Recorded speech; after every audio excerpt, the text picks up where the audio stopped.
¿Qué tal? Buenas noches. Los científicos vigilan cada movimiento relacionado con el volcán de La Palma para saber si está entrando en una fase de estabilización. Con suma prudencia se valoran los datos de estos últimos días en los que se ha observado una cierta tendencia descendente en valores tales como la emisión de dióxido de azufre o el trémor volcánico. Enseguida abordamos en profundidad si estos signos positivos se pueden traducir en un inminente cese eruptivo o no. Pero además esta noche vamos a emitir un reportaje muy especial con motivo del aniversario de la Marcha Verde. Hemos viajado a El Aaiún para conocer la realidad de un territorio que lleva 46 años bajo ocupación marroquí. Un territorio cercano a Canarias que es el origen de una escalada de tensión sin precedentes en el norte de África. De hecho, preocupan mucho las represalias que Argelia podría tomar contra Marruecos tras el supuesto asesinato, conocido ayer, de 3 ciudadanos argelinos en un aparente bombardeo contra el Frente Polisario. Comenzamos.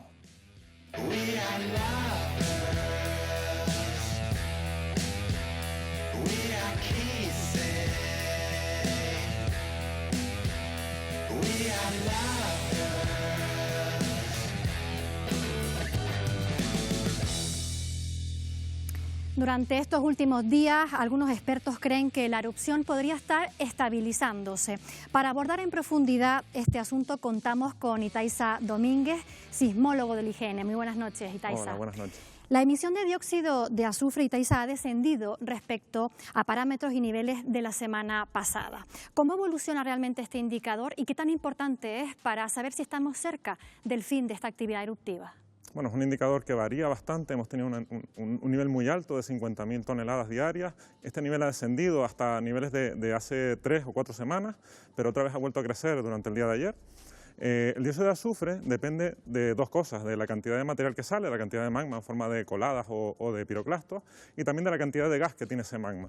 Con lo cual un descenso de ese dióxido de azufre podría indicar pues, que se está agotando tanto lo que es la emisión de magma como el gas que contiene ese magma, que es el que hace que se produzca la erupción. La sismicidad también es otro aspecto que ha ido disminuyendo en los últimos días precisamente a más de 20 kilómetros, algo que ocurrió también meses antes de que el volcán, la erupción del volcán Tagoro en el Hierro, pues también acabara. ¿Cree que se mantendrá esta tendencia, es decir, que esta sismicidad irá bajando en el volcán de La Palma? Bueno, no lo sabemos, es verdad que ha descendido algo el número de terremotos, pero la magnitud no ha descendido, hemos tenido terremotos de cierta magnitud y la energía liberada se ha mantenido en los últimos días. Si se puede comparar a lo que tuvimos en la erupción del Tagoro, no lo sabemos, evidentemente solo tenemos ese dato y es posible que ocurra, pero también podría descender la sismicidad y acabar la erupción en menos tiempo, pero no es un indicador de que vaya a acabar la erupción. Podría acabar la sismicidad, y ojalá lo hiciera, porque quitaría una preocupación a la población que está sintiendo esos terremotos tan fuertes, pero podría acabar esa sismicidad, pero la erupción todavía durar semanas o incluso meses más, por lo que sabemos.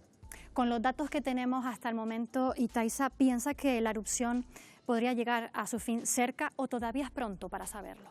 Todavía es pronto para saberlo, no tenemos ningún dato que nos indique que se esté agotando el magma, ni siquiera los gases, y es verdad que un dato que podamos tener o que podamos ver, a lo mejor lo veríamos a posteriori. Una vez que acabe la erupción podríamos decir, pues este indicador nos indicaba que se estaba acabando, pero saberlo a priori es muy difícil. Es casi más difícil pronosticar el fin de la erupción que el comienzo de esta. Otro de los temas que preocupa mucho a los habitantes de La Palma es la alta concentración de ceniza que ha empeorado la calidad del aire también en estos últimos días. ¿Cuál es la previsión para las próximas horas? Bueno, la calidad del aire debido a la ceniza depende de dos factores. Evidentemente la cantidad de ceniza que sale, algo que no podemos pronosticar, pero también depende de la meteorología, que por suerte sí podemos pronosticar con cierta precisión. Y ahora mismo parece que durante los próximos días vamos a tener vientos del norte que van a llevar la ceniza pues, lejos del valle de los Llanos de Aridane, con lo cual mejorará o previsiblemente pueda mejorar la calidad del aire. Muy bien, Itaiza Domínguez, muchísimas gracias por ir aclarándonos un poco más estos temas. Le invito a que regrese a la mesa para comenzar el programa. Miguel Ángel, bueno, pues todavía tenemos que ser cautos con estos parámetros y estos indicadores. Vamos a tenerlo en cuenta, esa prudencia, sobre todo de momento. Gracias, Itaiza, por esas explicaciones, esas primeras explicaciones. Gracias, Laura. Vamos a presentarles al resto de invitados de la mesa. Víctor Martínez, geógrafo. Víctor, muchas gracias por haber venido esta noche. Carmen Romero, la conocen, geógrafa. Buenas noches, Carmen. Buenas bienvenida. noches. Y José Antonio Rodríguez es geólogo. Bienvenido, José Antonio. Gracias por acompañarnos esta noche. Lo primero que vamos a hacer es irnos a La Palma en directo para conocer la última hora de manos de nuestro compañero Carlos Rey, que está con Claudia Rodríguez, investigadora de Involcán. Buenas noches, Carlos. Buenas noches, así es, pues todos queremos ya que acabe esta erupción, pero hay que pisar un poco el freno del entusiasmo y hablar con propiedad, con rigor, hablar con los que saben, como Claudia, vulcanóloga en Involcán, porque lo abordaban ahora los compañeros en plato. No es lo mismo hablar de signos positivos, que es de lo que se viene hablando, que de fase final, porque no estamos en una fase final, ¿no? Hola Carlos, así es. Estamos ante una erupción fisoral, como hemos comentado durante todos estos días, y lo que presenta son unos mecanismos estrombolianos con caracteres mixtos, tanto una fase más explosiva como una fase efusiva. ¿Qué quiere decir esto? La fase explosiva es este penacho de piroclastos que podemos observar, que en este caso, en el día de hoy, esa ceniza se ha visto desplazada hacia la zona sur del cono y ha estado afectando a las zonas de Gedei y Las Manchas, y también ese carácter más efusivo, que es esas coladas de lava que en la actualidad, durante el día de hoy, han estado fluyendo sobre otras coladas que ya se habían formado con anterioridad y que están rellenando, y en principio no están alimentando a ninguna nueva colada que esté avanzando a gran velocidad. Exactamente, ¿cuáles son los parámetros para que llegue esa fase final, para que se pueda decir estamos ya en el final del proceso eruptivo?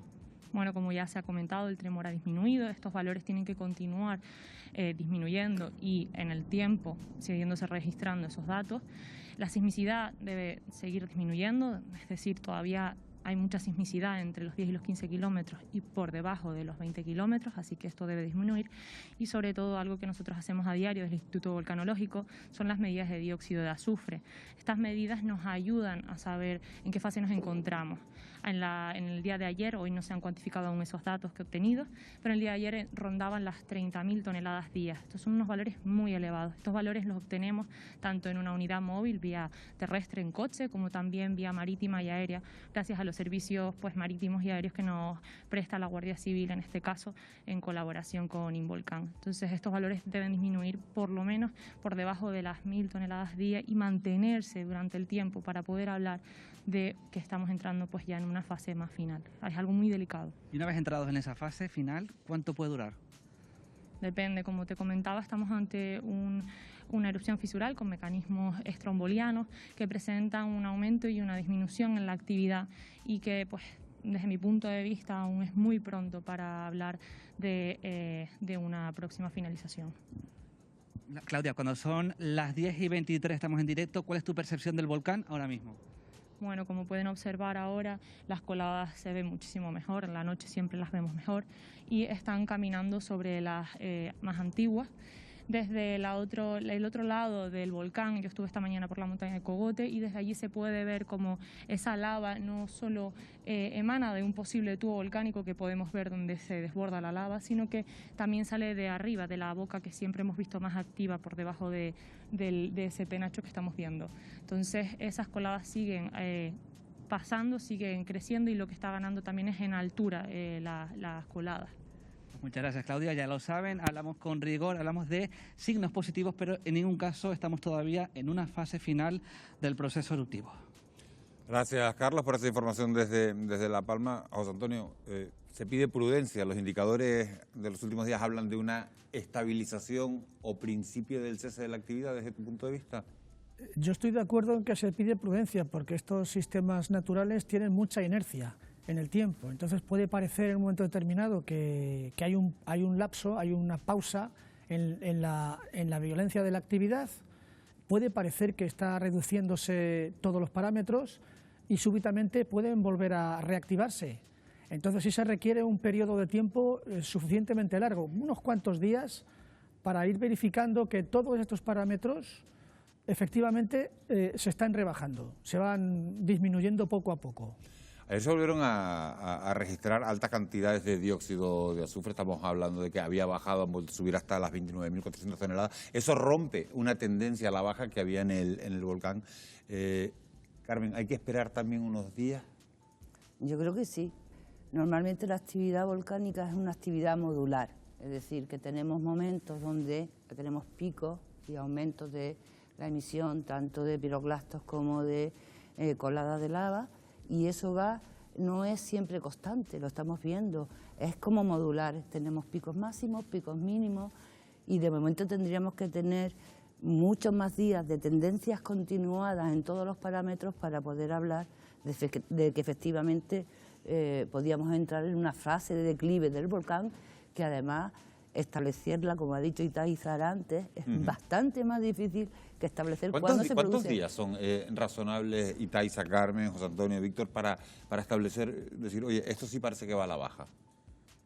Realmente es complicado, incluso aunque acabara la erupción, dejara de emitir, quiero decir, no que acabara, sino dejara de emitir, decir que ha acabado la erupción pueden pasar semanas para estar seguros que ha acabado, porque puede volver a emitir. Hemos tenido una pausa de pocas horas, pero podemos tener pausas de más tiempo, y la hemos tenido en la historia, en erupciones históricas, Carmen lo sabe, hemos tenido pausas de muchos días, con lo cual sería un momento crítico y que habría que estar muy atentos, con lo cual incluso ese momento es difícil, con lo cual ahora mismo estamos en una fase de estabilización, quizá como teníamos durante el mes de octubre, al principio del mes de octubre.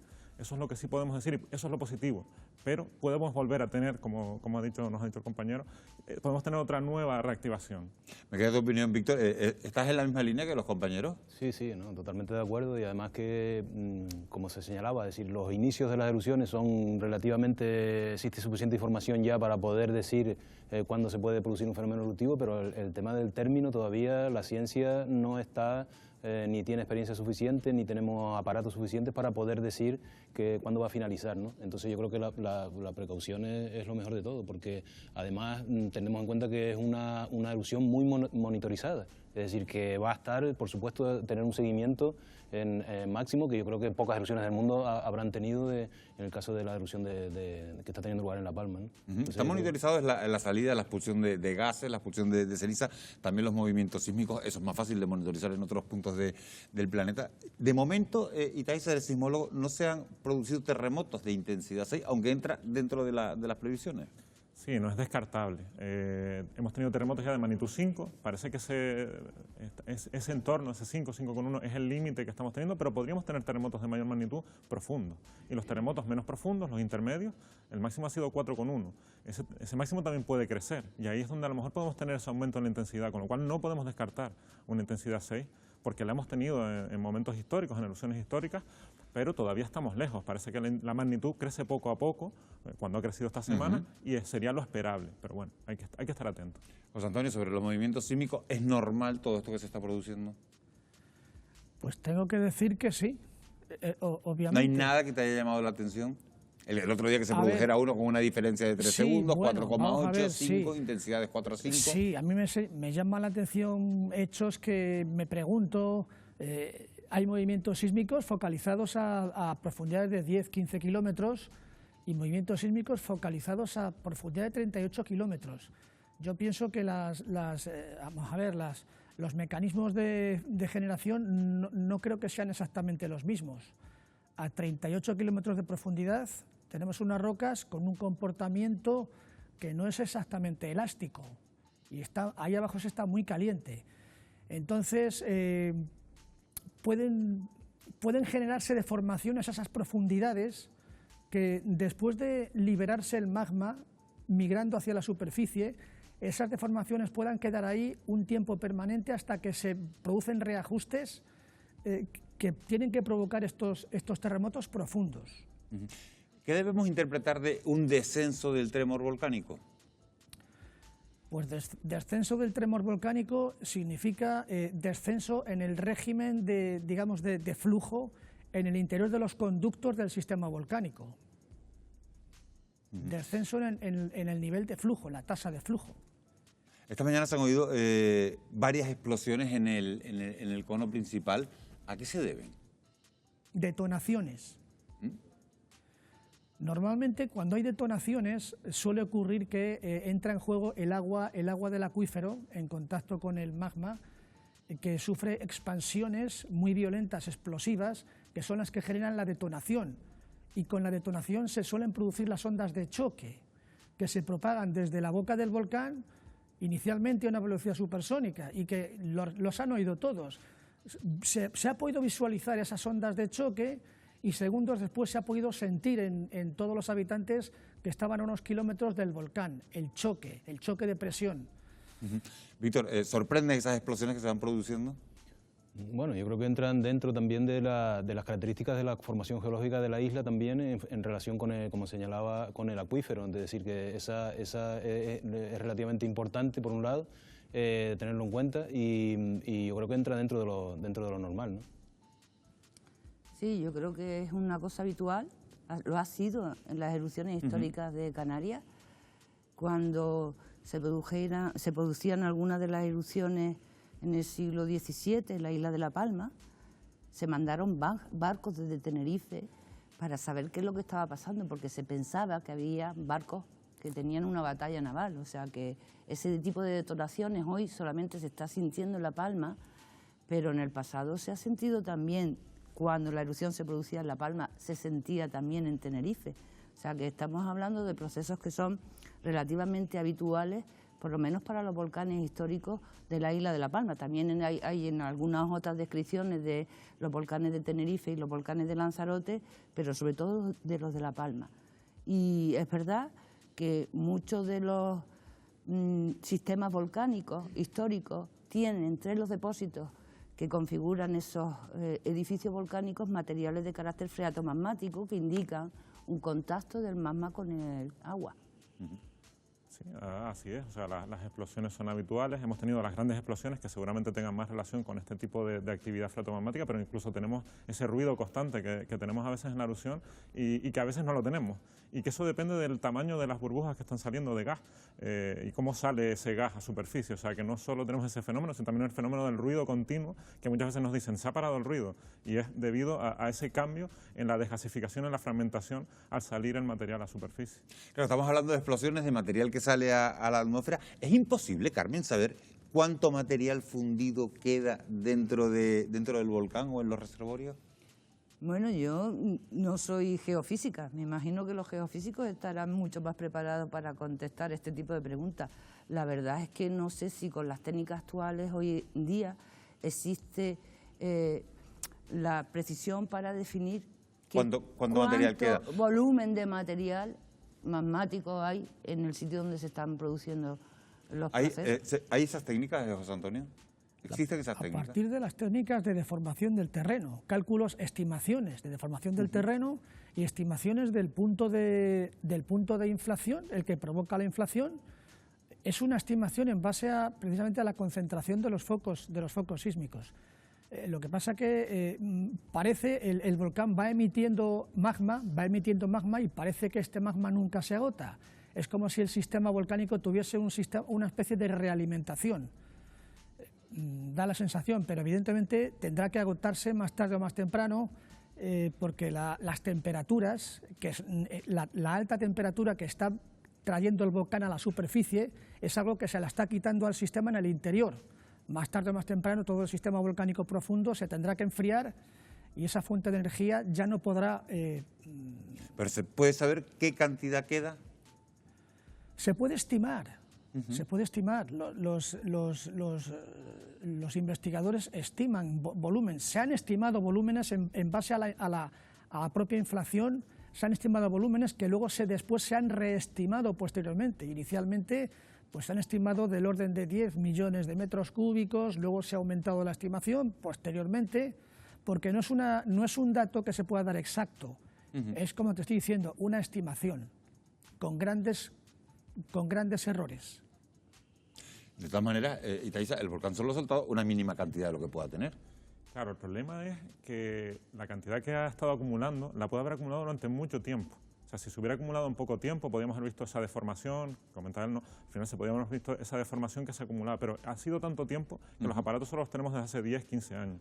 Con lo cual, la cantidad que hay debajo es muy difícil de saber, está muy profundo para las técnicas geofísicas precisas que serían capaces de determinar un material fundido a una cierta profundidad, y entonces es casi imposible. Ha habido deflación regional, ¿no?, en la zona de la isla de La Palma, que indica pues que algo está saliendo, pero es imposible con eso incluso saber si realmente cuánto tiene que bajar el suflé, por así decirlo, para ver un final, ¿no?, de esa cantidad de material que tenemos ahí debajo, y que los petrólogos, yo te digo, son los que nos dicen que podría estar ahí almacenándose durante décadas o cientos de años. Bueno, vamos a hacer una primera pausa para la publicidad. A la vuelta vamos a seguir muy pendientes de todo lo que ocurra en la isla de La Palma. Además, en tan solo unos minutos van a poder ver un reportaje con testimonios exclusivos. Un equipo de este programa ha viajado hasta el Sáhara Occidental cuando este sábado 6 de noviembre se van a cumplir 46 años de la Marcha Verde. Allí nos hemos entrevistado con varios activistas saharauis. Algunos aseguran haber sido víctimas de torturas y persecuciones por parte de las autoridades marroquíes. No se vayan, que volvemos enseguida.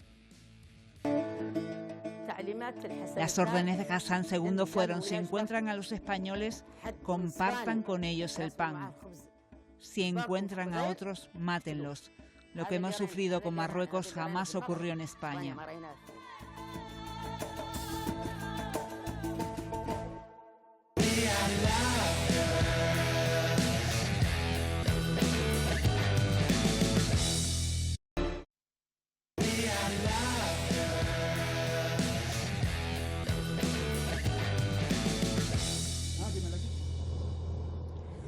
Las 22:41 de la noche son imágenes en directo de ese cono principal, del cono volcánico de Cumbre Vieja, una erupción que comenzaba el pasado 19 de septiembre. Se cumplen 47 días de esa erupción y fíjense la fuerza con la que sigue expulsando piroclastos, sigue expulsando gases y sigue expulsando ceniza a la atmósfera. Una altura hoy se alcanzaba de 2.500, 3.000 metros incluso de toda ese cúmulo de gases. Fíjense, bueno, pues las coladas y la lava, cómo sigue descendiendo por la ladera de la montaña. La erupción comienza, como saben, en el municipio de El Paso.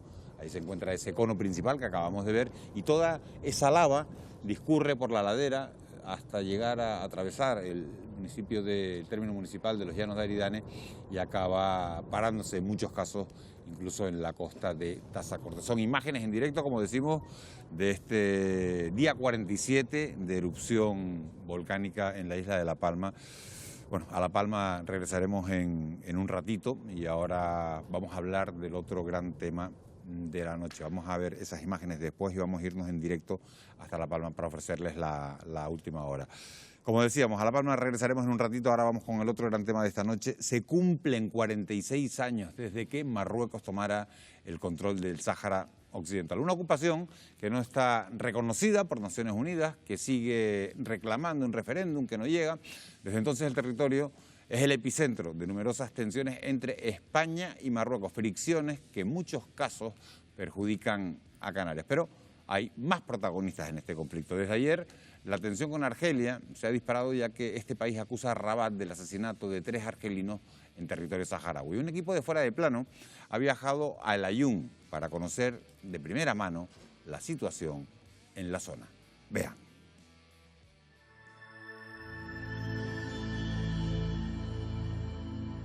El Sáhara Occidental, de 266.000 kilómetros cuadrados, situado en la costa noroeste de África y en el que residen unas 600.000 personas, es objeto de una disputa territorial que se remonta a casi 50 años.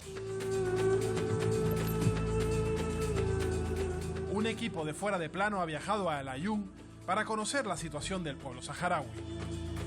Ya nos han advertido que podemos tener problemas con la policía marroquí, por eso vamos a entrar al país como turistas y no como periodistas, y la mayor parte de nuestro trabajo la haremos con nuestros propios móviles.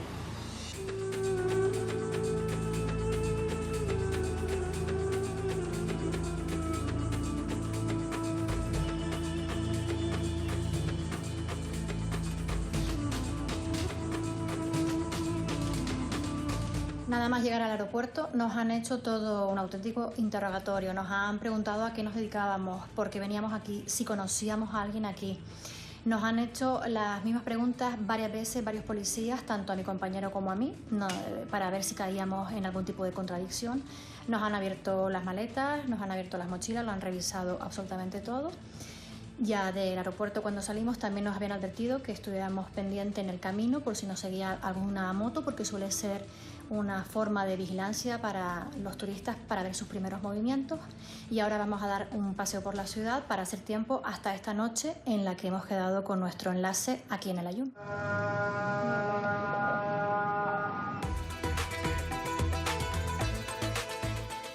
Es muy complicado para que nuestras cámaras graben en la calle. Eso significa ir directamente a la cárcel. Estuve secuestrada 16 años, bajo tortura, azotes diarios y sin contacto con el exterior. Lo que queremos al final es un día de voto. La población decide su futuro.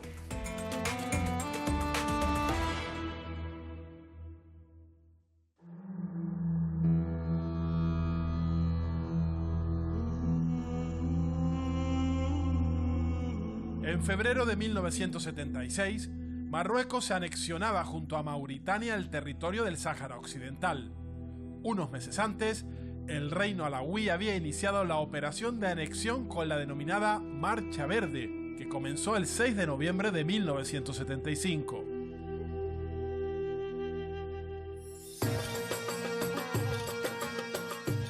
Ese día, miles de civiles alentados por las autoridades marroquíes se adentraban en una zona que en aquel momento era una provincia más de España. Finalmente, nuestro país cedía la administración del territorio a Marruecos y a Mauritania, aunque los mauritanos se retiraron poco después, dando pie a una anexión completa de Marruecos. Se utilizó en un momento histórico en que coincidía ya la enfermedad y los últimos momentos del anterior jefe del Estado, en un momento también, por lo tanto, de debilidad, porque coincidía que ya prácticamente se tenía que celebrar, que era el acuerdo que había, el referéndum de autodeterminación oficiado por Naciones Unidas. Estaba cantado que se iba a independizar lo que era la provincia del Sahara español. En ese momento de debilidad del sistema se produzca esa marcha verde de forma un tanto irresponsable, puesto, como se sabe, toda la parte fronteriza estaba minada.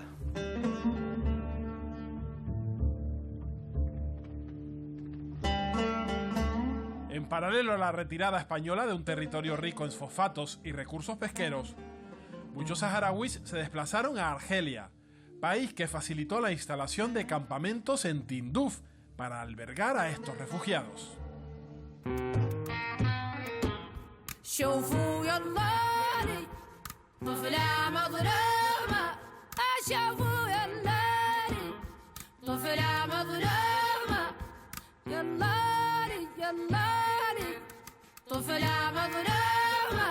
Estos campamentos alojan desde hace casi 5 décadas a unas 173.000 personas que viven en condiciones de pobreza y vulnerabilidad. La mayoría de ellos no ha conocido otra vida y llevan años esperando una solución para volver a su tierra que, de momento, no llega.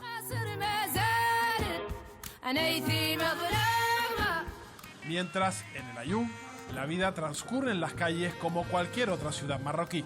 Las calles del Aaiún son las típicas calles marroquíes llenas de tráfico, donde hay que sortear los coches para poder cruzar, donde el ambiente ahora de la noche es donde se reúnen más las familias, las mujeres, sobre todo con los niños.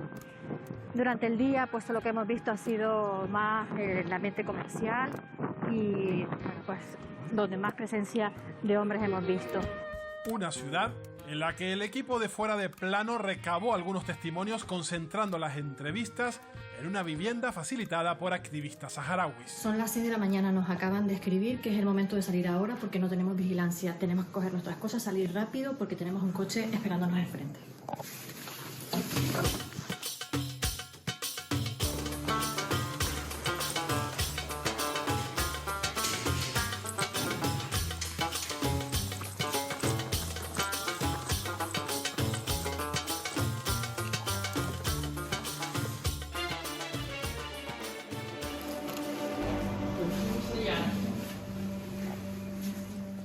Acabamos de llegar a una casa, es una familia que asegura que sufrió agresiones en uno de los campamentos hace 10 años. En esta familia recuerdan la vida con España y se rememora con crudeza la irrupción de Marruecos con la Marcha Verde.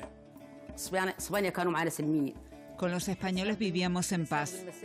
Antes de la marcha nuestra vida era con España. La intención de la marcha no era pacífica. Venían borrachos, con el Corán en la mano sin respetarlo. Lo usaban como almohada, lo pisaban. No traían el mensaje del Corán. Las órdenes de Hassan II fueron: si encuentran a los españoles, compartan con ellos el pan. Si encuentran a otros, mátenlos. Lo que hemos sufrido con Marruecos jamás ocurrió en España.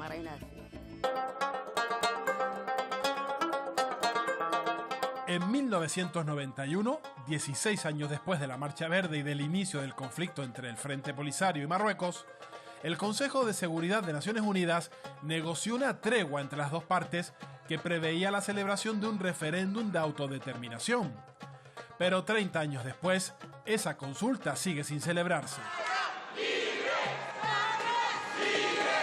El Parlamento Europeo tiene el poder determinante de aprobar los tratados acordados por la Unión Europea con actores terceros, y el Parlamento Europeo es consciente de que la Unión Europea tiene una relación estratégica con Marruecos y, sin embargo, cada vez que el Parlamento Europeo se ha pronunciado ha dejado claro que deben ser preservados los derechos de la población originaria y autóctona del Sáhara Occidental.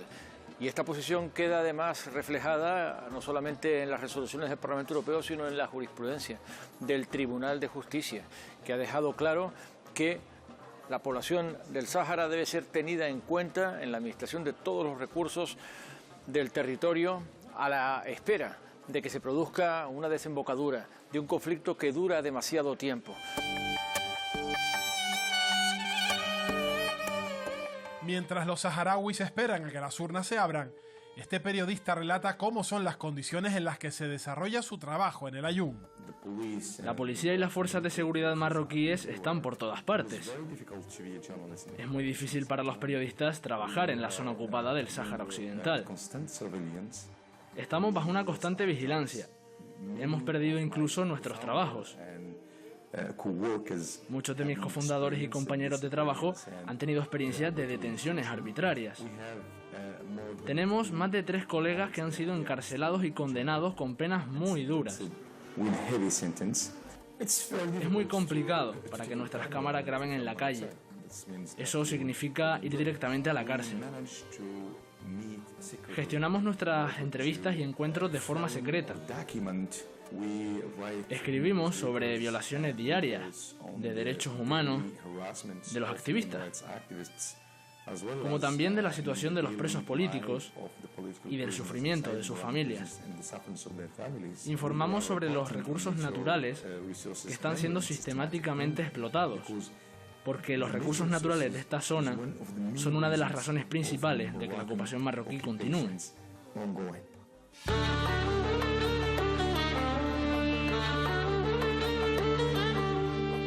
El Sáhara Occidental es un territorio codiciado porque alberga grandes reservas naturales y un importante banco pesquero, motivo de conflicto histórico entre España y Marruecos.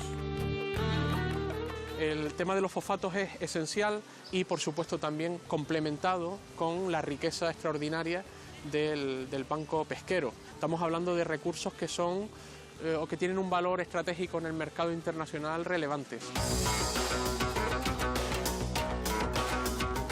Con el paso del tiempo, las relaciones políticas entre los actores enfrentados por el Sáhara, lejos de mejorar, han empeorado. Hace un año, Marruecos lanzaba una operación en la zona desmilitarizada de Guerguerat y el Frente Polisario daba por roto el alto al fuego firmado con Rabat en 1991. Es un paso fronterizo, hay unas protestas por parte de saharauis y el ejército marroquí interviene de una forma desmesurada y todo esto hace que se tome como un ataque por parte del Frente Polisario por un rompimiento de las reglas del juego que se habían trazado previamente, y esto hace que se vuelva a activar el conflicto. A ese incidente se le añadió el espaldarazo internacional que Marruecos recibió por parte de Donald Trump, cuando, siendo presidente de Estados Unidos, reconoció su soberanía sobre el Sáhara Occidental. El espaldarazo de Donald Trump en el mes de noviembre, reconociendo la soberanía marroquí sobre el Sáhara Occidental, es un acto totalmente nulo, es un acto ilegal, porque el asunto del Sáhara Occidental es un tema de descolonización. El marco tiene que ser las Naciones Unidas. En este último año la situación ha dado un vuelco. Hay un estado de guerra, se ha roto el alto el fuego como consecuencia de los incumplimientos del gobierno de Marruecos para la celebración del referéndum. La relación de Canarias con el pueblo saharaui es una relación histórica. Miles de canarios, cuando aquí había mucha hambre, no había puestos de trabajo, emigraban al Sáhara Occidental para poder sobrevivir.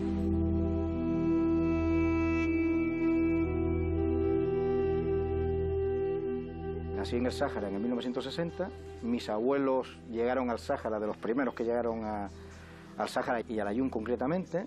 Los primeros recuerdos que tengo, pues bueno, yo vivía en una calle en donde pues las puertas estaban abiertas, o sea, tú salías de tu casa y estabas jugando pues con todos los vecinos, con todos los amigos. Nosotros éramos súper felices allí en el Aaiún, o sea, llevo aquí ya desde el año 76, 75, 76, que fue cuando la evacuación del Sáhara, y bueno, yo volví en el 78. Vale, estando yo allí, pues estuve unos días allí. Y efectivamente, ya cuando volví, pues oye, te sientes como un extranjero en tu propio pueblo, donde tú naciste, ¿no? Con las renovaciones de carnet, fíjate, en la parte trasera, bueno, pues lugar de nacimiento hay un Sáhara. Cuando yo fui a renovar aquí, me dijo, bueno, pues te pongo ahí un Marruecos. Y yo le digo, no, hay un Marruecos no, hay un Sáhara. A mí no me gustaría llevar en mi pasaporte que dijera hay un Marruecos, pues yo nací en el Aaiún Sáhara. Yo mantengo una relación con mucha gente en el Aaiún, sobre todo con algunas familias saharauis, que fueron amigos míos en la infancia. Cierto es que hacer un sitio ocupado, porque así es como es, ¿no? Pues cuando paseas por las calles y estás allí en el Aaiún, notas que, en fin, que no vas con esa libertad. La concordia entre las partes en conflicto a la que todos aspiran no borra, sin embargo, los recuerdos de algunos saharauis que denuncian secuestros y torturas. ¿Cómo vivió ese periodo y cómo fue el trato en esas cárceles? Nosotras nos movilizábamos aún estando amenazadas. Fui secuestrada en 1976, el 26 de febrero, en la ciudad de Tantán. Me estuvieron trasladando a varias prisiones secretas, tanto a mí como a los hombres, por igual. En Tantán fuimos detenidas 35 mujeres. Estuve secuestrada 16 años, bajo tortura, azotes diarios y sin contacto con el exterior. Estábamos detenidas sin un juicio de por medio. Había tortura diaria, hambre, azotes y muertes, entre 4 y 5 muertes diarias, los que caían en la cárcel de Kalat Maguna. Su marido cumple una cadena perpetua actualmente. ¿Cómo fue su detención y cómo es tratado en las cárceles marroquíes en estos momentos? Fue secuestrado después de haber participado en el campamento de Mithik. Estuvimos 10 días sin saber dónde estaba, hasta que supimos que había sido trasladado a Rabat. Fue torturado, tanto aquí en el Aaiún ocupado como en Rabat. Le arrancaron las uñas, le hicieron caminar sobre cristales y le pegaban con porras en la cabeza. Lo colgaban por los hombros, con los ojos tapados y las manos atadas a la espalda, y le daban de beber orina. Fue la etapa más difícil. ¿Cómo sobrevive usted ahora teniendo en cuenta que él está encarcelado? Él es el sostén de la familia, de sus hijos, de su padre, de su hermana. Me daban una ayuda, pero me la quitaron para que no me pueda mover.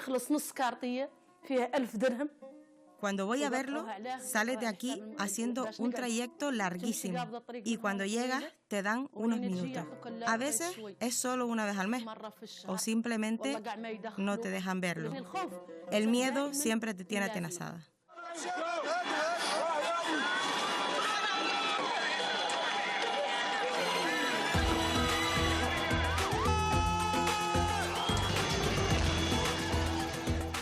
Las tensiones entre Marruecos y el Frente Polisario se reactivaron en 2010, donde los jóvenes tuvieron un gran protagonismo. En la etapa conocida como Primavera Árabe, algunos expertos fechan el inicio de este movimiento precisamente en el Sáhara Occidental. Se produjo en lo que se llama el campamento Dignidad, a unos 15 kilómetros de Layún. Ahí parece que se dieron varios movimientos, manifestaciones, unos, una vez más, pidiendo una mejora en las condiciones de vida y por otro lado, otras más activas, digamos, políticamente, pidiendo efectivamente el referéndum. También hubo una represión enorme por parte de las fuerzas de seguridad marroquíes. Ese movimiento que se produce va a coincidir en el tiempo, en los inicios, con lo que después va a ser la primavera árabe.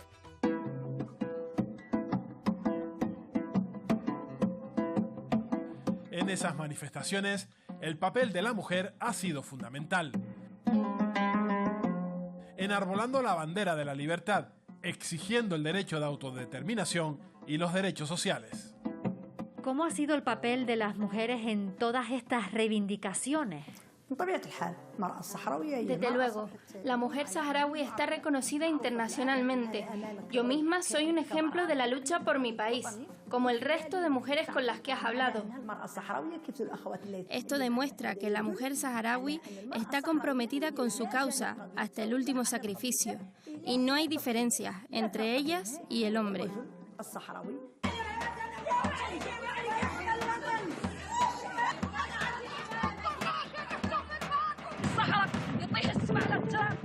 El de Sultana Jaya es uno de los casos más conocidos. Asegura que fue torturada y puesta bajo arresto domiciliario durante más de 200 días por sus reivindicaciones en favor de los derechos saharauis. Cada día subía a la azotea de su casa a ondear la bandera del Polisario bajo el asedio de la policía. En esta segunda etapa del conflicto, nuestros movimientos son más difíciles. Estamos vigilados y amenazados. Es imposible conectarnos porque invaden nuestras casas, sobre todo la de los militantes y defensores de derechos humanos.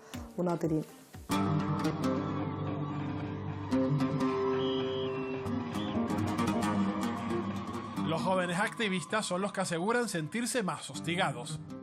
Said Dambar, día después de haber salido del campamento de Ingizik, fue asesinado en las calles de Layún, según afirma su madre.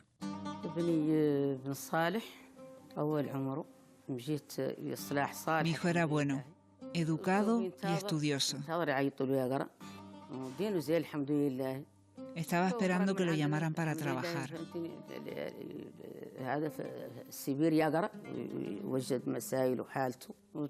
Salió de casa y se fue al cibercafé. Al amanecer llegó la policía. Traían una foto de Said en la que estaba golpeado y amoratado. Le dieron un disparo entre los ojos. Entre 3 y 4 en el pecho. Llegamos al hospital y había mucho tumulto. Y no sabíamos si estaba vivo o muerto. No nos dejaban pasar.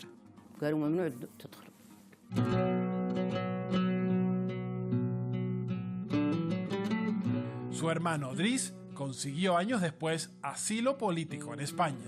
Driss, eres un joven saharaui que lleva viviendo en Canarias desde hace 2 años, pero en la condición de refugiado en España desde 2015. ¿Cómo fue aquel momento en el que decides dejar tu tierra? Vine con mi madre a través de una invitación de una asociación.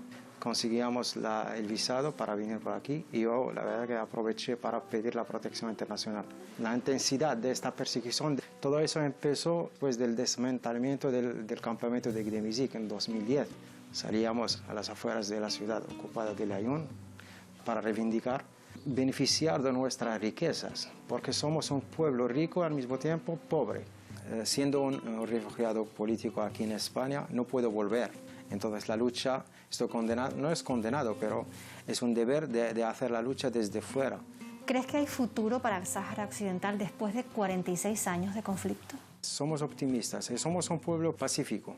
Creemos en el derecho internacional porque estará en nuestro lado. Lo que queremos al final es un día de voto. No queremos la luna, nosotros no queremos un día de voto, referéndum, la población decide su futuro. Desde España, desde los campamentos de refugiados en Argelia o desde la resistencia activa dentro del Sáhara y también desde los organismos internacionales, todos intentan sanar unas heridas que aún no logran cerrar medio siglo después. Bajo la ocupación, nuestro futuro es incierto. No sabemos lo que puede ocurrir. Claro que tienen futuro. Están en su tierra. Ellos son los que han sido agredidos. El mundo es consciente de que este pueblo tiene derecho a la libertad.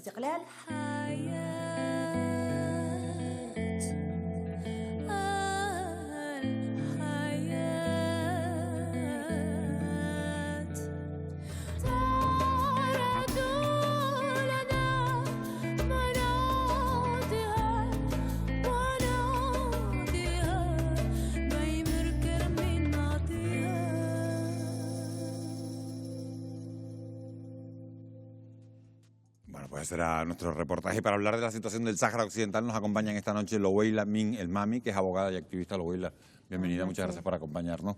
Está con nosotros también Rafael Esparza, que es economista y sociólogo. Rafael, buenas noches. Muy bienvenido, muchas gracias por acompañarnos. Y José Autarbus, que es profesor de Ciencias Sociales de la Universidad de La Laguna. José, bienvenido. Muy buenas noches. Muchas gracias por acompañarnos. A todos me gustaría hacerle una primera pregunta y es, ¿cómo debería España resarcir su abandono, Rafael, del Sáhara?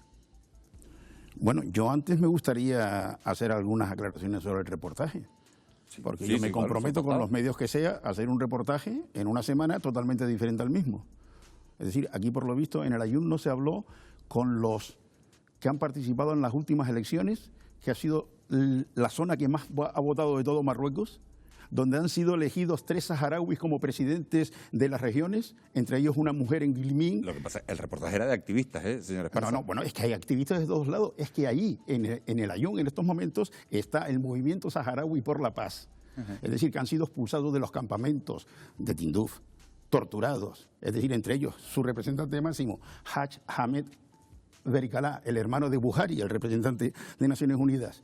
Es decir, ministro del Polisario, jefe, por tanto, de Carmelo, que salió aquí, porque era ministro de Cooperación, de Carmelo Ramírez. Es decir, y entonces, que plantea toda una serie de cosas y que los expulsan, que los llaman traidores, y así desde el año 75, y no encontraron a ninguno. Esparza, yo solo le puedo decir, en defensa del trabajo de mi compañero, que hemos intentado, por activa y por pasiva, hablar con el consulado de Marruecos. Bien. Se le han hecho 1000 llamadas, 1000 invitaciones, y de ninguna de las maneras han querido hablar con nosotros. Bueno, háganle, supongo, si yo fuese el cónsul de Marruecos, háganme a mí y me denme un espacio donde yo me explique, no donde yo hable 3 minutos. Se lo ha ofrecido, No, perdón. Se lo ha ofrecido. Están invitados para venir aquí, igual que usted. Bueno, él solo. Me refiero a exponerse, a exponer. Claro. Bien, bueno, no sé. Claro, por supuesto, exactamente igual que usted. No lo conozco. En el mismo, no lo sé. No, se lo garantizo, de verdad, y le podemos enseñar la documentación de las llamadas y los retos. No han querido, no han contestado. Sí, pero si no es un problema del consulado de Marruecos, es un problema de la población civil. Es un problema que a través que se manifiestan a través de sus representantes, ¿no? No, a través de sus partidos políticos. Es que hay más de 19 partidos políticos en el Sáhara de saharauis. Me refiero lo que le digo, para no centrar el debate, diga usted lo que considere, pero que digo que se han invitado a las dos partes y sí me gustaría que eso quedara claro a nuestros espectadores. Lo que estoy platicando es que realmente se dicen cosas aquí que no se han puesto en tela de juicio. 173.000 personas viviendo en los campamentos. En los campamentos en estos momentos no viven más de 40.000. La propia Naciones Unidas. La fuente de ACNUR, ¿eh? No, perdón. ¿Qué vas a hacer la fuente de ACNUR? Mira la fuente de Naciones Unidas. Bueno, yo le digo que la fuente es ACNUR, que no lo decimos nosotros. Reiterando eso no se lo ha podido decir ACNUR. Es decir, que hay 177, ¿por qué es falso? Todos los organismos internacionales piden cuál es el censo de refugiados y no contestan. Leo. Este es aprobado por el Consejo de Seguridad en su 88-90 sesión, celebrada el 29 de octubre de 2021. Reiterando su solicitud y que se considere la posibilidad de proceder a la inscripción de los refugiados en los campamentos de Tinduf y poniendo de relieve la necesidad de que se haga un esfuerzo en ese sentido. Nunca lo han contestado. Cuando Abderrahman Leibat fue cónsul general aquí, Ulat Fidarín fue presidente de la Cruz Roja Internacional en los campamentos, hace un censo, en aquel tiempo habían 40.000 personas. Es decir, que no se puede decir eso. Por eso te digo que eso hay que utilizar, hay que baremar ese tipo de cosas. Yo no sé si Loboyla, por lo menos, ya lo mismo que usted ha manifestado su opinión, si Loboyla quiere decir algo, si José Agú... Yo solo 3 puntos a esto nada más, a esto, el otro. Guerguerat, es decir, dicen que Marruecos fue el invasor. Sobre la actitud hostil del Polisario, esto es, declaraciones del secretario general de Naciones Unidas, bien, en detrimento del acuerdo del alto el fuego y en su informe distribuido a los miembros del Consejo de Seguridad en abril de 2017. El secretario general de la ONU, señor Guterres, afirmó lo siguiente: expresé mi preocupación por la situación en Guerguerat y mi decepción porque el Frente Polisario todavía no se hubiese retirado de la zona de separación en respuesta al llamamiento que hice el 25 de febrero. Nuevamente en el 18. Reiteradas violaciones por parte del Polisario y advertencias de las Naciones Unidas. De hecho, la responsabilidad de quebrantamiento del alto el fuego le incumbe al Polisario y data de años atrás. En efecto, más de 53 violaciones del alto el fuego fueron documentadas por el secretario general y por la última resolución de la parte importante, señor Esparza, para no leer. No, pero que me refiero, estos son los documentos. Sí. Bueno, ha hablado libremente, Loboyla. En primer lugar, muchísimas gracias, de verdad, Televisión Canaria y sobre todo Fuera de Plano y a los compañeros que han hecho un reportaje increíble. Han podido ver en sus propias carnes cómo entrar a Marruecos no es entrar a un país democrático, porque si el periodismo no puede ser abierto, es que hay mucho cerrado y mucha vulneración de derechos fundamentales. Dicho esto, muchísimas gracias a este programa concretamente por visibilizar, por darle por lo menos voz y poder enseñar que a 100 kilómetros del Sáhara Occidental Marruecos vulnera derechos humanos y fundamentales. A mí me gustaría hacer por lo menos, Rafael, que me mires, porque con todo el cariño del mundo, con todo el cariño del mundo, quiero que me mires porque soy el ejemplo vivo para mí y no me quiero emocionar porque me estaba emocionando viendo el documental como Sultana sufre todas las consecuencias diarias de esa ocupación, donde su domicilio está asediado y no puede salir, y nombra a Sultana, pero yo no te voy a traer un listado de todos los activistas que están encarcelados, que están perseguidos, pero quiero que me mires a mí, quiero que mires el resultado, un inciso, que mires... Vete al grano, yo voy al grano a las contestaciones, no me hables con filosofía. Quiero que me mires porque es importante, porque yo soy el ejemplo vivo de que no puedo sentarme en un plató en el Sáhara Occidental como letrada, como profesional, a poder hablar de esta realidad o de cualquiera otras que me incumbe. Y yo soy el ejemplo de tener que salir de la diáspora y de las consecuencias de lo que Marruecos hizo con nosotros y de lo que España también hizo. Y sí, en el campamento de refugiados hay un censo hecho. Tenemos un censo y si tú, en este caso, quieres ceñirte a datos de Naciones Unidas, te recuerdo que Naciones Unidas, su papel dentro, es más, tengo un trabajo hecho del papel de Naciones Unidas en el Sáhara Occidental y por mi mofa en este sentido con mis compañeros era, pues podrías haber hecho tu TFG en un solo documento, en un solo folio en blanco, porque no ha sido ningún papel. Naciones Unidas ha hecho una gestión nefasta dentro del Sáhara Occidental. Tanto los secretarios de Naciones Unidas que han ido en sucesivas ocasiones a mirar, fíjate que es la única misión de Naciones Unidas por el Sáhara Occidental, la MINURSO, que no se encarga de velar en un espacio donde se vulneran derechos humanos diariamente, no se encarga de velarlo. Esta es una. Y a esto se pueden sumar, pero yo te invito, porfi, a que me mires y a que me mires mi historia. Estoy mirando historia. Y a eso yo puedo añadir que en Guerguerat te puedo contar solicitante de protección internacional, oficina, jefatura de Las Palmas. Cuenta y relata de una manera muy explícita cómo él se encontraba dentro de estas manifestaciones y qué pasó con Marruecos. No hace falta ir a Naciones Unidas, que sabemos cuál es su posicionamiento dentro del conflicto del Sáhara Occidental y de la ocupación militar que hemos venido. Pregúntanos a nosotros, que somos el vivo testimonio de lo que está haciendo Marruecos con nosotros y con su propia población. Perfecto. Se lo voy a preguntar, es decir, en estos momentos, personas del censo español que tienen tus características, en estos momentos es más o menos un tercio del antiguo censo. Los 2 tercios están viviendo en el interior de Marruecos. Viven en partidos políticos, también se le pueden preguntar a ellos que han tenido su andadura. Muchos han dejado el campamento y se han reintegrado en Marruecos. presidente de la región de Dakhla, fue antiguo Polisario, dirigente del Polisario, y hoy en día ha sido elegido democráticamente y es el presidente. Es decir, que hay que cambiar mucho las cosas. Es decir, vamos a hablar a lo largo de la noche para no tener un enfrentamiento solo con este asunto. Hacía una pregunta, lanzaba una pregunta en las dos partes, Rafael Esparza. Vamos a poder seguir hablando. Sí, pero es que hay cosas que son claras. Es decir, es que dice una cosa y decir, ¿por qué no le pides responsabilidad a Argelia? Bueno, sí, pero no nos vamos a meter en ese enfrentamiento.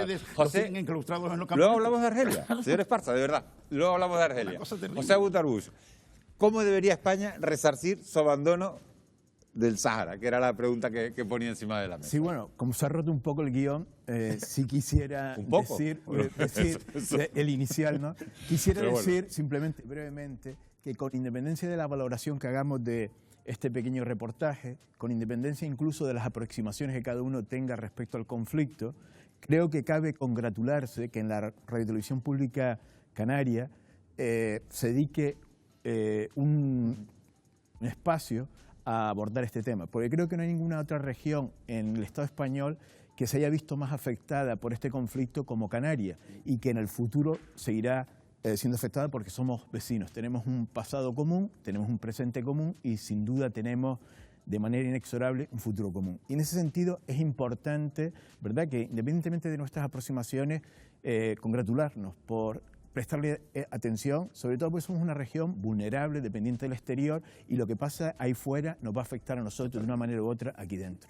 Respecto a la posición de España, España era la potencia administradora y sigue siéndolo, de jure, no de facto, porque no está sobre el territorio, aunque sí tiene el espacio aéreo, que tiene algún acuerdo con Marruecos, y España mantiene oficialmente una neutralidad activa, que no se sabe muy bien lo que es, pero que viene a ser como adecuarse un poco al status quo establecido por la política de ocupación marroquí de hechos consumados.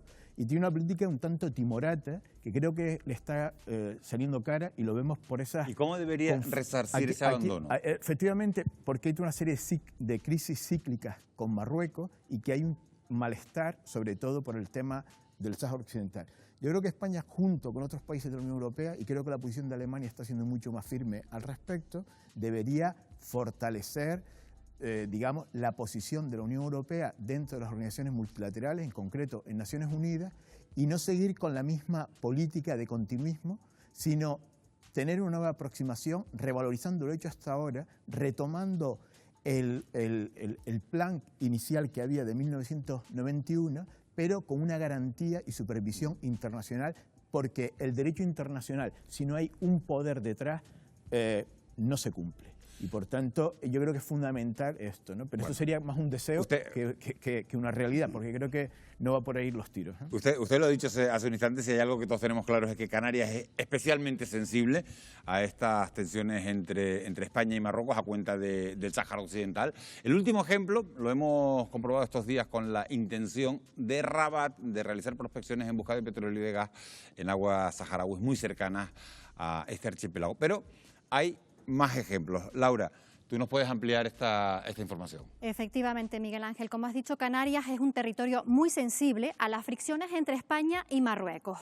Una de las últimas se produjo a principios de 2020, cuando el reino alauí declaró la expansión de sus aguas territoriales hasta solaparse con el archipiélago. Y lo hizo con la aprobación de dos leyes, con las que se adjudicó 12 millas del Sáhara Occidental y delimitó otras 350 de plataforma continental. Una decisión unilateral que choca directamente con la petición que el gobierno de España realizó en 2014 ante la ONU, que sigue pendiente de resolución para ampliar nuestra plataforma continental al suroeste del Hierro, zona en la que se encuentra el monte submarino Tropic, objeto de deseo por ser rico en telurio y cobalto, materiales estos imprescindibles para el desarrollo de la industria del coche eléctrico o los paneles solares. Pero no son las únicas materias primas que interesan a Marruecos, por eso ha dado un paso más en su desafío y ha autorizado prospecciones en busca de petróleo y gas en un área de 109.000 kilómetros cuadrados en aguas del Sáhara Occidental muy cercanas a Canarias. una tarea que pretende encargar a la empresa israelí Ratio Petroleum, acuerdo que se produce meses después de que Israel formalizara sus relaciones con Rabat tras el reconocimiento de la soberanía marroquí sobre este territorio por parte de Donald Trump en sus últimos días como presidente de Estados Unidos. Soberanía que sigue en disputa, ya que Naciones Unidas y gran parte de la comunidad internacional, con la Unión Europea a la cabeza, no reconocen, como tampoco reconoce Argelia. Este país respalda al Frente Polisario y ha mantenido siempre una relación difícil con Marruecos a cuenta del Sáhara Occidental. Durante los últimos meses se ha producido un aumento de la tensión que ha llevado al cierre de las fronteras entre ambos estados y a la suspensión del suministro de gas argelino a nuestro país a través del gasoducto Magreb-Europa, que recorre 540 kilómetros de territorio marroquí. Hay que recordar que el 45% del gas que consume España procede de Argelia y que el año pasado 6.000 millones de metros cúbicos de gas llegaron a través de esa tubería. Para suplir esa cantidad se pretende ampliar la capacidad del gasoducto Medgas, que une directamente Argelia con Almería. Por otro lado están los pactos pesqueros. Han sido también motivo de discordia durante años por las contrapartidas económicas que deben pagar los países comunitarios para que las flotas, una parte de ellas Canarias, puedan faenar en el caladero de Marruecos, que incluye aguas adyacentes al Sáhara en las que se realiza el 90% de las capturas. Por el derecho de acceso a estas aguas, Bruselas paga a Rabat unos 50 millones de euros anuales. Pero ahora el Frente Polisario ha obtenido una importante victoria ante el Tribunal General de la Unión Europea, que dictamina que esos acuerdos, que son nulos porque engloban productos del Sáhara Occidental, un territorio que Naciones Unidas lo incluye como pendiente de descolonización. Aunque todavía se está a la espera de una sentencia definitiva, en el peor de los escenarios, las embarcaciones canarias y el resto de la flota europea podrían dejar de pescar en esas aguas. Como ves, Miguel Ángel, los conflictos abiertos con Marruecos continúan y pueden afectar también a los intereses de Canarias. No, pues lo ha resumido perfectamente. La tensión entre ambos países viene de lejos, pero ahora se ha recrudecido tras ese asesinato de 3 ciudadanos argelinos en territorio saharaui. Vamos a hablar de esos asesinatos, también de todos los temas que mi compañera, que Laura, ha puesto sobre la mesa, de esos frentes abiertos que han tensionado la relación entre Argelia y Marruecos y que afectan especialmente a este archipiélago. Lo vamos a hacer a la vuelta de publicidad, no se vayan.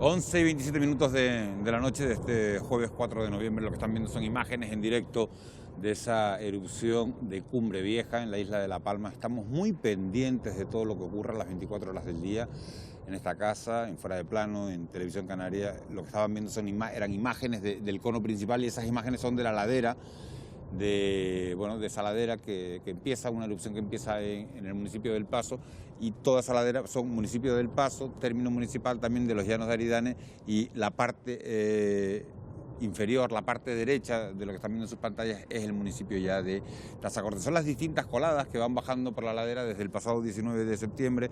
Se pensaba que el volcán estaba en una pequeña pausa, que estaba dando síntomas de cansancio, porque había 2 parámetros que habían descendido notablemente. Uno era la emisión de dióxido de azufre, también el tremor había bajado, pero esa tendencia a la baja de los últimos días, bueno, pues se ha roto en las últimas horas y hemos pasado otra vez de las 9.000 toneladas de emisión de dióxido de azufre a casi 30.000 toneladas nuevamente de la emisión de ese dióxido de azufre. También el tremor ha ido ligeramente al alza en las últimas horas, con lo cual, bueno, pues hay un poco de decepción por esa reacción que ha tenido el volcán. Parece que no está tan cansado como habíamos imaginado y bueno, habrá que estar muy pendientes de los próximos días para ver si los parámetros son fiables, para ver si puede vislumbrarse una finalización de la erupción. Seguimos, luego vamos a volver hasta La Palma, vamos a hablar con nuestro compañero Carlos Rey en directo para que nos ofrezca los datos de última hora, pero vamos a seguir tratando esta situación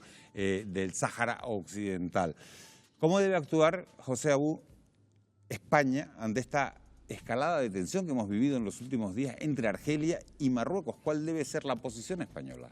Bueno, yo me he referido anteriormente a la posición española. Yo creo Antes hablamos de cómo resarcirse de ese abandono del Sáhara. Lo digo ahora distintos en este enfrentamiento que se ha recrudecido entre Argelia y Marruecos. Ahí España tiene una capacidad mucho más limitada, debería de ser lo que se denomina la comunidad internacional. Y en este sentido hay el nombramiento de un nuevo mediador, de un enviado especial del secretario general de Naciones Unidas, Staffan de Mistura.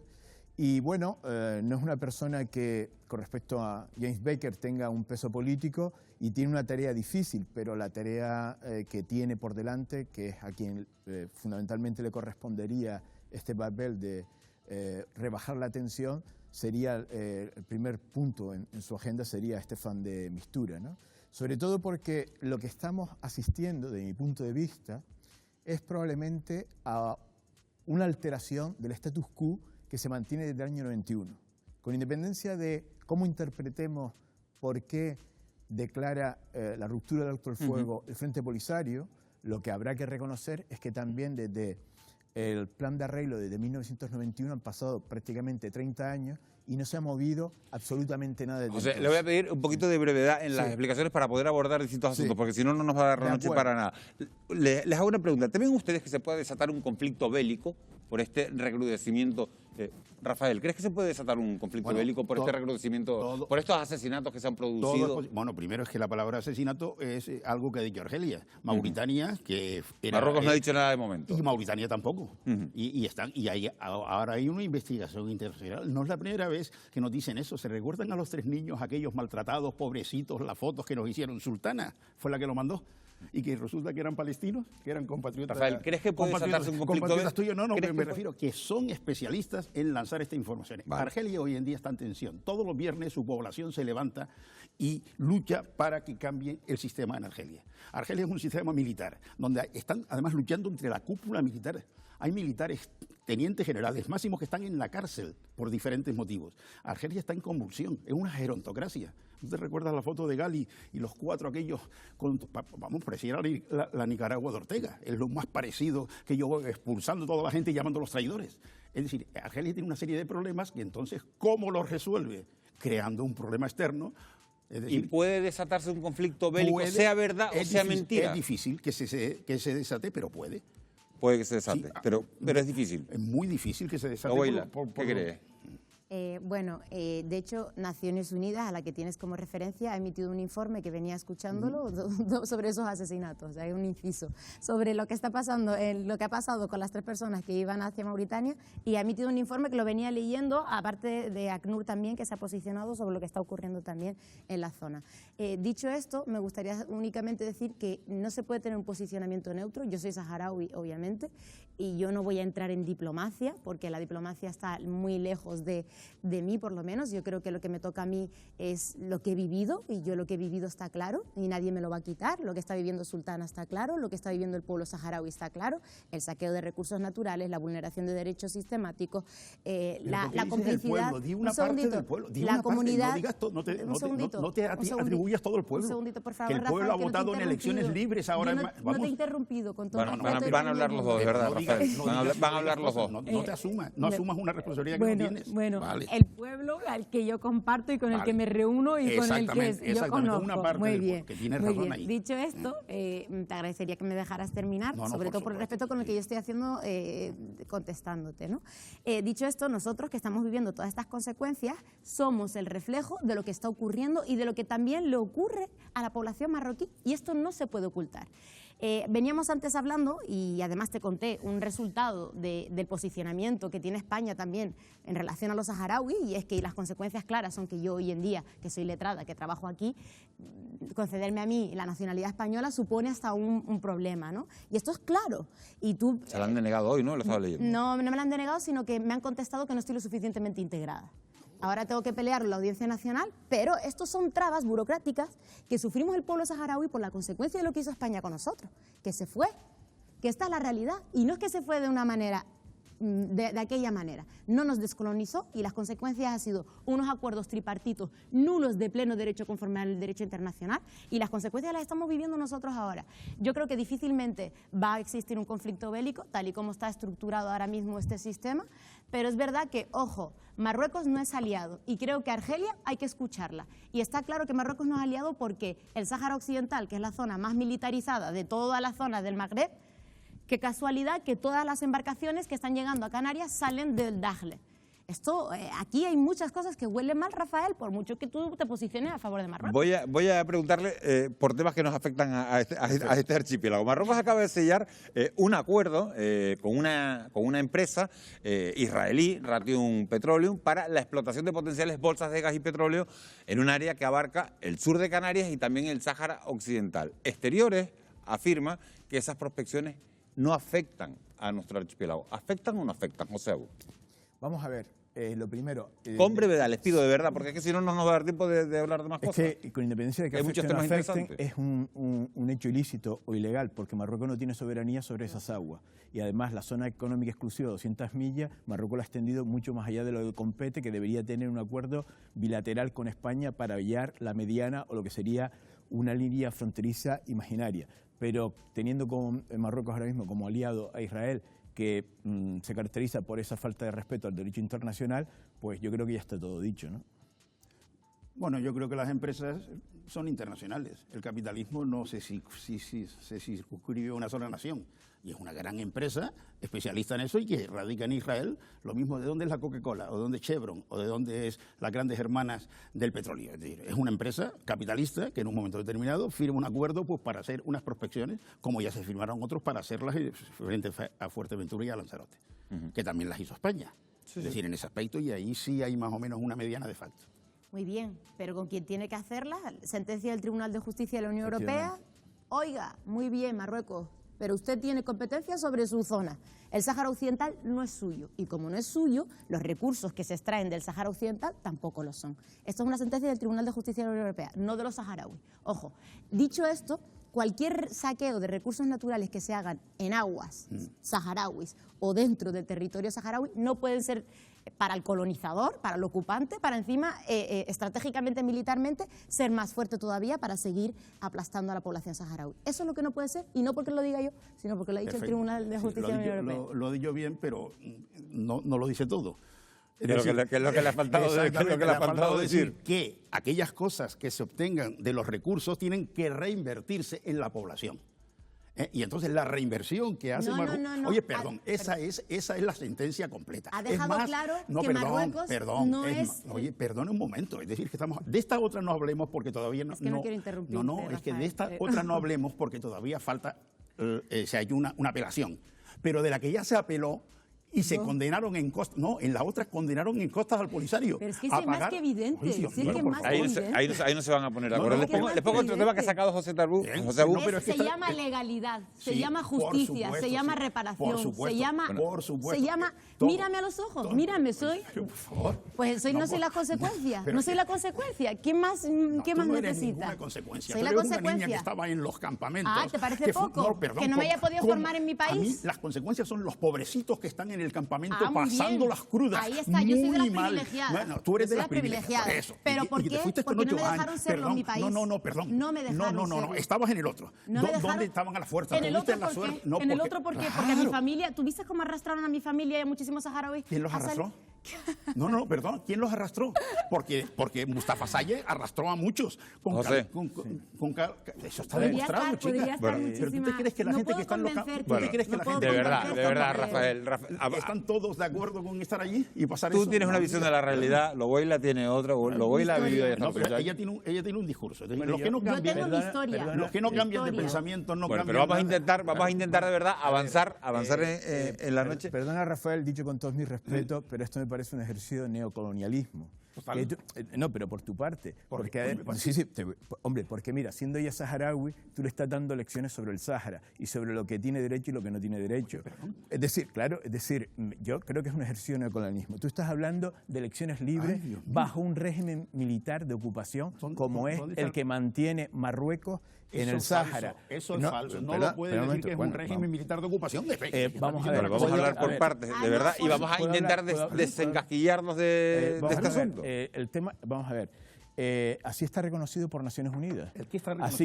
Así como tú has argumentado con alguna resolución de Naciones Unidas, yo también estoy argumentando lo que dice Naciones Unidas. Este es un territorio no autónomo, por tanto pendiente de descolonización. Y no se ha descolonizado porque hay una potencia militar que lo ocupa, que es Marruecos. Esto es una realidad objetiva. Luego puedes estar tú a favor de esa ocupación militar o no, pero la realidad objetiva es esto, y es incumplidora del derecho internacional. Y eso tiene una fácil solución. Se consulta a la población saharaui y que decida cuál es su futuro, si quiere integrarse en Marruecos o ser independiente. Esto es lo que se ha opuesto Marruecos con argumentos falaces como el que tú has planteado anteriormente respecto al referéndum. Si hubiera voluntad política, ya lo hubieran resuelto. Incluso el Plan Baker II del 2003, aceptado por Argelia y por el Polisario, planteaba que incluso los colonos, es decir, los marroquíes desplazados en el territorio, pudieran votar. Y esto lo rechazó Marruecos, porque no se fiaba de su propia con brevedad, por favor, te lo pido. Volvemos otra vez. Siempre pero yo te pido de verdad brevedad. No, pero es que volvemos al discurso siempre ya que lo tienen y se lo han creído por completo. Hubo un Plan Baker I. Es decir, que lo acepta Marruecos y no lo acepta el Polisario y Argelia. Perdón, bueno, estamos hablando de un plan que no lo aceptan. Luego presenta un plan segundo y Marruecos acepta ese plan segundo con Argelia y con el Polisario. ¿Ves? Lo mismo intentan plantear ahora. Cuando Naciones Unidas toma una decisión muy clara, ellos dicen que no, que vuelven a la guerra, que no están de acuerdo y tienen un comunicado que lo acaban de hacer públicamente, como lo ha hecho ella, desprestigiando a Naciones Unidas. Bueno, vamos a tratar de salir de ahí. Bien. Marruecos acaba de llevar... lo ha dicho antes José Abú, una política expansionista de sus aguas que incluye montes submarinos al suroeste de la isla del Hierro.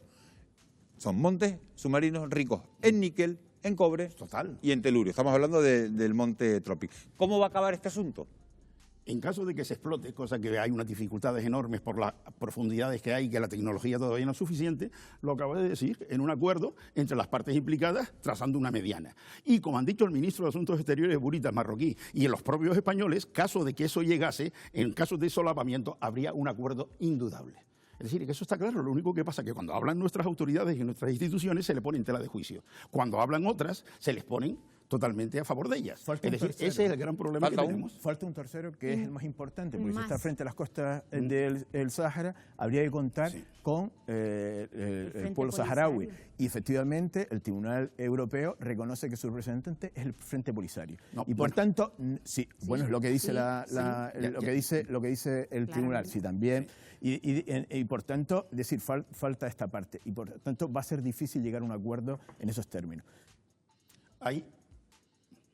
No, por favor. Es para que, no, por eso que hablé ya. Que hablen las tres sobre el mismo asunto, claro. Ha sido un caballero, Rafael. Y se nos está pasando una cosa por alto, que es que Israel está detrás de todo esto. Y ahora mismo estamos viendo que ha ido creciendo su posicionamiento en Marruecos y su posicionamiento a favor de la ocupación.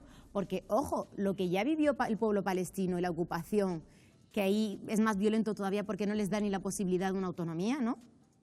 Lo estamos viviendo ahora mismo el pueblo saharaui, pero es que encima ahora tiene a su amiguete, que su amiguete es el mismo que conforma la comunidad internacional y que es el que frena cualquier intento del pueblo saharaui de decidir. Y decidir, pues sí, si tanto creen que va a salir un Sáhara marroquí, pues ¿por qué no celebran un referéndum de autodeterminación por el que llevamos esperando desde el año 91? ¿Por qué se siguen pronunciando todas las personas que conocen de la materia, que han estudiado de derecho, que han ido al Sáhara Occidental, que han ido a los campamentos? ¿Por qué sigue posicionándose a favor de la legalidad?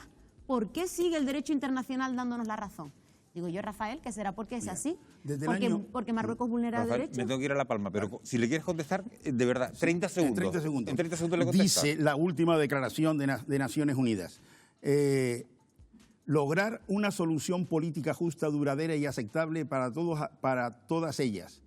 Todas ellas. Sí. Claro, ¿cómo vas a negociar el matón de clase con el que ha sufrido la violencia? No es justo. Desde el año 2001 no se produce utilizar la palabra referéndum para el Sáhara, es decir, como solución al problema, desde el año 2001. No hay ninguna resolución de la Asamblea ni de la Secretaría, ni de la cuarta comisión. Vale. Me tengo que ir a La Palma, a los dos, de verdad. Me tengo que ir a La Palma. Vale, perfecto. Nos vamos a La Palma. Carlos Rey, última hora de esa erupción de Cumbre Vieja. ¿Qué nos cuentas?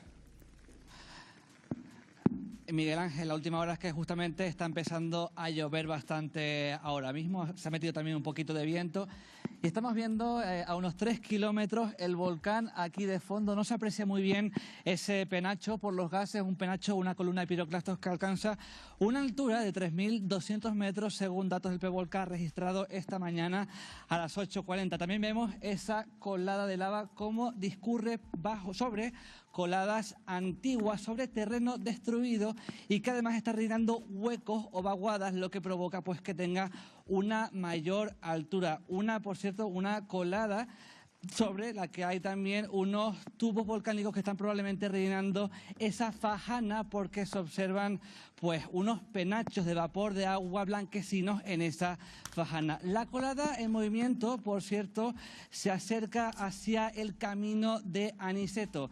Y Miguel Ángel, esta es la estampa que ofrece ahora mismo el volcán cuando son las 11:45 de la noche. Gracias, Carlos, por esa última hora. Lloviendo en La Palma. Hay 9.000 hectáreas de terreno afectadas por la ceniza. Vamos a ver las consecuencias que tiene esa lluvia corriendo sin cauces, porque los cauces ya han sido ocupados por la lava. Vamos a ver que... Esperemos que sea una cosa episódica. Vamos a ver que sea una cosa episódica. Señores, tenemos que dejarlo aquí. A la vuelta vamos a seguir hablando del volcán. Rafael Esparza, muchas gracias por haber venido. Vale. De verdad que hemos invitado a todas las partes. Se lo tengo que decir porque es así, porque hemos invitado y sí me fastidia porque hemos hecho el esfuerzo porque estuvieran todas las partes aquí y al final... Yo te voy a dejar una información me la quedo y se la paso a mi compañero. No, yo se la doy a su compañera también, para que por lo menos... Gracias, la oportunidad Rafael Esparza, José Butarbuch, muchas gracias por habernos acompañado. Loboila. Muchas gracias a vosotros por evitar el apagón. Señores, nos vamos a publicidad, regresamos enseguida y será para hablar de esa erupción de Cumbre Vieja.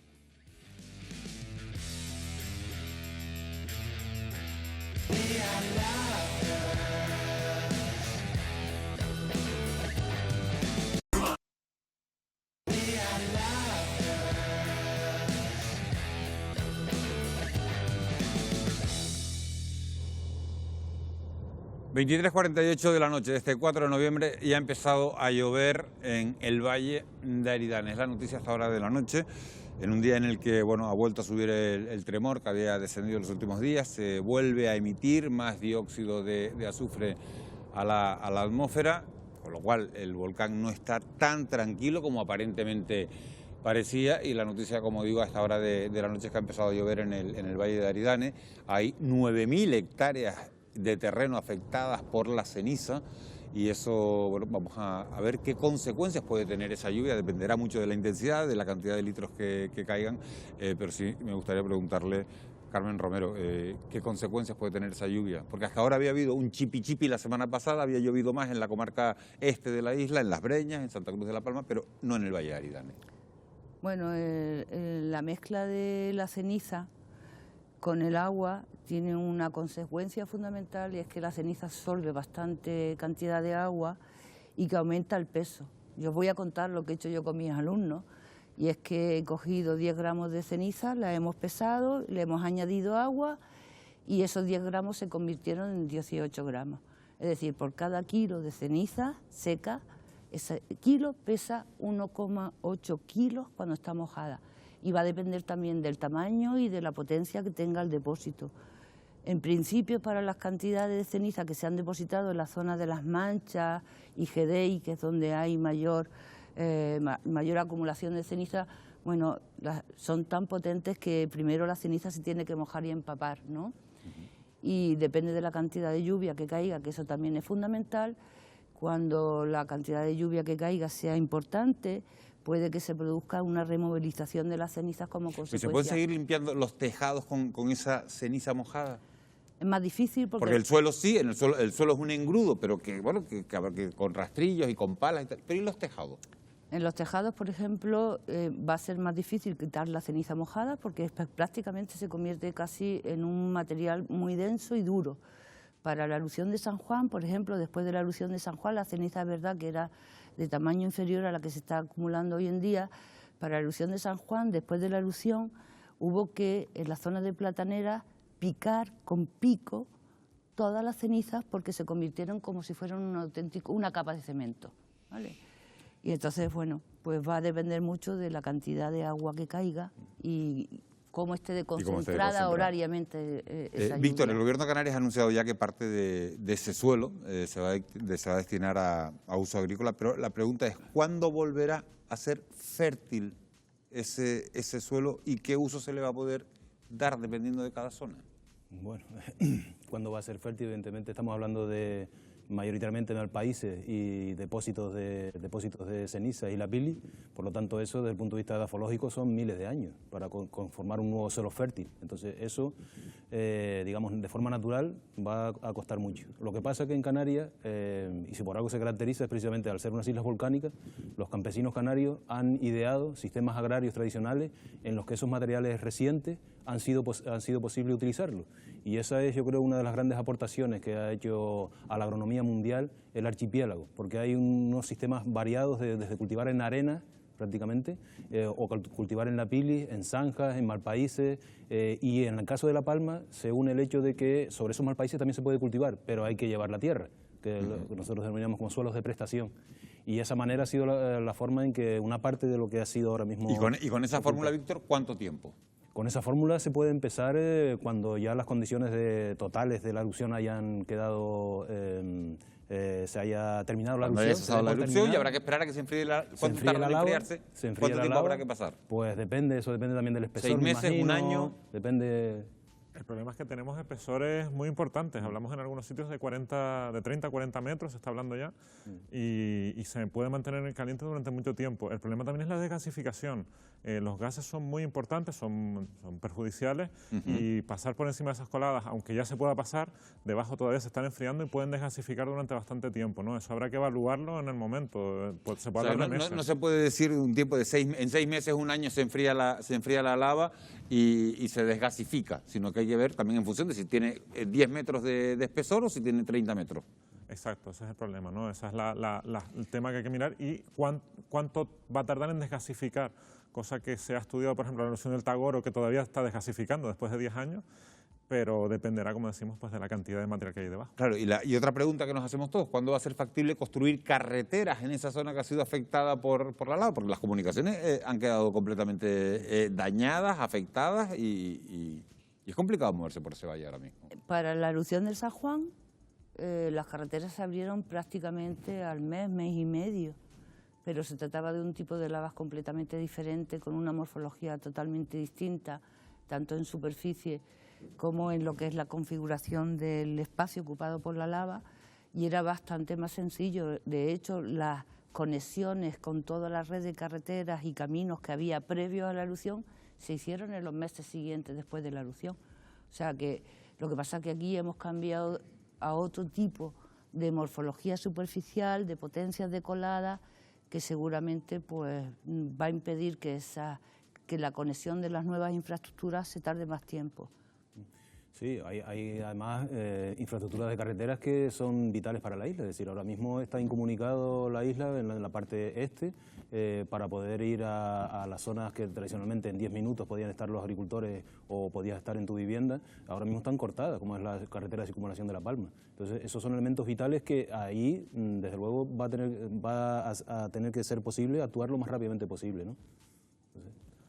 Sí, evidentemente eso dependerá también de lo que se invierta, ¿no? en un momento dado, ¿no? Pero con dinero infinito, por así decirlo, y con la capacidad, pues en el momento en el que se pueda pasar con seguridad, pues supongo que se podrá abrir una carretera en relativamente poco tiempo, después de que acabe la erupción. Y como digo, dependerá del esfuerzo que se haga. Hay que hablar de que hay colas de varias decenas de metros y estamos hablando de 3 kilómetros de ancho de colada en algunas zonas, aunque evidentemente si se va por las zonas más estrechas se tardará menos, pero es un trabajo complicado también. Estábamos hablando que la noticia de la noche son las cenizas, independientemente de que estén mojadas o no, vamos a hablar de las secas. ¿Qué hacemos con ellas una vez que esto pase? Con esas toneladas y toneladas y toneladas de ceniza. ¿Aprovecharlas en qué? Agrícolamente ¿Cómo? se pueden aprovechar también como abono, como material abrasivo y seguramente que tienen bastante más utilidades. ¿Dónde las guardamos, Carmen? Pues, no lo sé, eso es uno Porque, de los... claro, porque vale, las utilizamos para... agrícolamente dejándolas en su sitio, y yo creo que una de las cosas que se puede hacer es quizás cambiar las técnicas de cultivo, porque nos exigen cultivar sobre ceniza donde antes no había ceniza.